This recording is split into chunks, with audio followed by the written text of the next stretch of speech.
Right, ప్రస్తుతం మనం కాంగ్రెస్ ప్రభుత్వం చేపట్టిన ప్రజాపాలనలో భాగంగా ఇక్కడైతే గ్రామ సభ అయితే చేపట్టడం జరిగింది. సో మరి గ్రామ సభలో ఇక్కడ స్థానికులకి సమస్యలు ఏదైతే ఉన్నాయో వాళ్ళని రావడం, ఏదైతే ఇందిరమ్మ ఇల్లు కానీ రైతు భరోసా కానీ ఇలా అనేక సమస్యలు, రేషన్ కార్డులు కానీ ఇలా అనేక సమస్యల మీద అయితే ఇక్కడ ప్రజలు చాలామంది రావడం జరిగింది.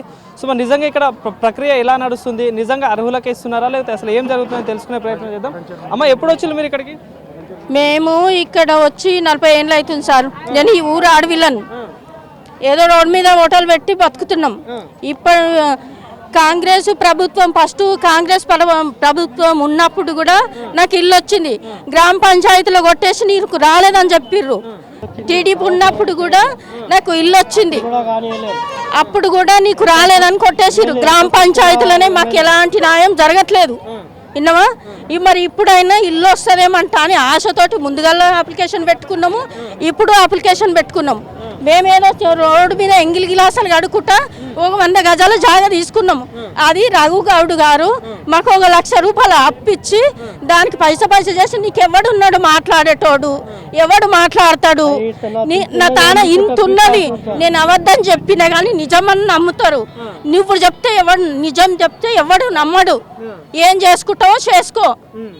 ఇది కబ్జా. ఇక నేను ఇల్లు కట్టుకుందామని పర్మిషన్కి వస్తే సెక్రటరీ పర్మిషన్ ఇస్తలేడు.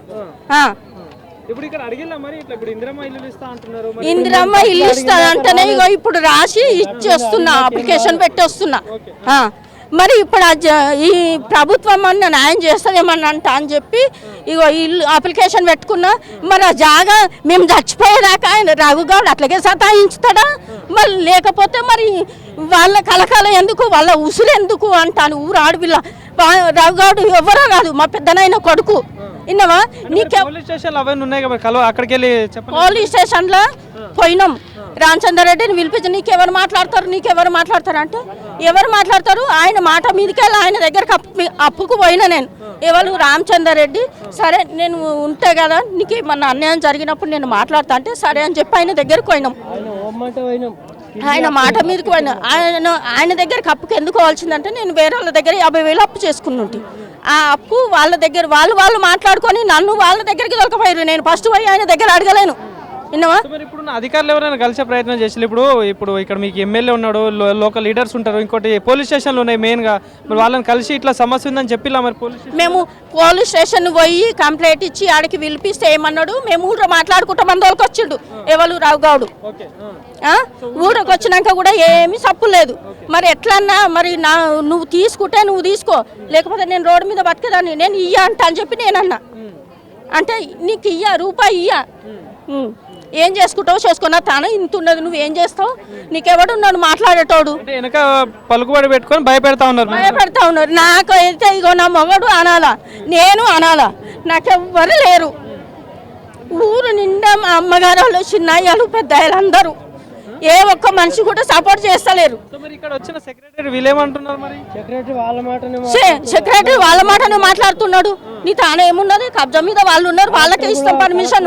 అధికారులందరూ కూడా వాళ్ళ సైడే మాట్లాడుతున్నారు. నాకు ఎవరు ఏ సపోర్ట్ లేదా, అన్ని నా పేరు మీద ఉన్నది. ట్యాక్సీ కూడా కడుతున్నా నేను. ఇక కబ్జా మీద రాయి రప్ప వేసి ఇప్పుడు 4-5 సంవత్సరాల కోలే మాకు ఈ సమస్య తెచ్చి పెడుతున్నాడు. నా పిల్లల పెళ్లిళ్ళు కాకుండా నాన్న అవస్థలు పడుతున్నాం మేము. ముందు ఒక మాట మాట్లాడుతున్నారు, తర్వాత ఒక మాట మాట్లాడుతున్నారు. మాకు ఎలాంటి న్యాయం జరుగుతలేదు ఈ దేశంలో. మాకు ఆడపిల్ల మాలమాది వల్ల ఆడపిల్ల కదా అంటాను కనికరిస్తారు, కానీ మా వాళ్ళు మాత్రం ఎవరు మాట సాయం చేస్తలేరు. సో ఇది పరిస్థితి. ఏదైతే పటాన్చెరు నియోజకవర్గంలోని ఇంద్రేశం అనే గ్రామంలో ఒక మహిళ వాళ్ళకి సంబంధించిన ల్యాండ్ ప్రకాష్ గౌడ్ అనే ఒక పర్సన్ కబ్జా చేశారంటూ కూడా రఘుగౌడ్ అనే ఒక పర్సన్ ఇక్కడ కబ్జా చేసి వాళ్ళని బెదిరిస్తున్నాడు అని చెప్పేసి అంటా ఉన్నారు. పోలీస్ స్టేషన్లోకి వెళ్ళినా, ఇక్కడైతే గ్రామ పంచాయతీ ఇక్కడ సెక్రటరీకి వెళ్ళినా ఎవరు కూడా పట్టించుకోవట్లేదు.